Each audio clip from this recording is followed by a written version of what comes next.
Isang dasal para sa aking buong pamilya. Panginoon, maraming salamat sa aking pamilya. Maraming salamat at lagi silang andyan. Sila po ang aking inspirasyon, ang aking lakas. Sila po ang nagiging kakampi ko sa mga pagsubok ng buhay at laging nakaalalay kapag kailangan ko ng suporta.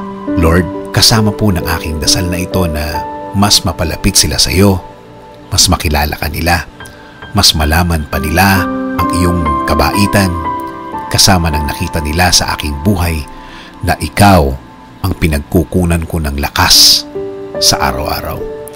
Kasama na rin ang aking dinadasal na tulungan niyo rin ang bawat isa sa kanila sa tuwing kailangan nila ng tulong ninyo, Lord. Tulad na lang ng pagtulong na ginagawa mo para sa akin every time na kailangan ko po ng tulong niyo. Palagi niyo silang samahan at protektahan sa lahat ng oras.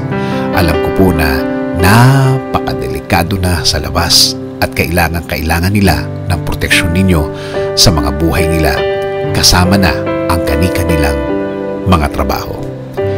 Ikaw, Panginoon, ang nakakaalam ng lahat ng kanilang pinagdadaanan.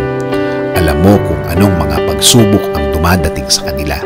At alam ko, Lord, na ikaw lang ang makakatulong at makakasuporta sa kanila dahil alam mo ang kani-kanilang mga buhay. Bigyan mo sila ng talino para kanilang magamit sa tuwing may dalahin sila sa kani-kanilang mga buhay. I-remind mo sa kanila na ikaw lang ang panggagalingan ng mga bagay na ito, mga tulong na ikaw lang ang makakaprovide. Tulungan niyo rin po ang pamilya kong may pinagdadaanan sa kani-kanilang araw. Mga taong ayaw magsalita tungkol sa kanilang mga problema at nagdesisyon na lang na manahimik na lamang and decided to keep it to themselves. Panginoon, alagaan niyo po ang lahat ng magulang, kapatid, at lahat ng miyembro ng pamilyang Pilipino. Patuloy niyo kaming ilayo sa lahat ng uri ng sakit. Ilayo niyo po kami sa lahat ng uri ng masama. Manatili po sana ang inyong peace sa aming mga puso at isipan. Patuloy niyo pong i-guide ang aking buhay. Bigyan niyo po palagi ng direksyon ng aking araw-araw at ng aking buong pamilya.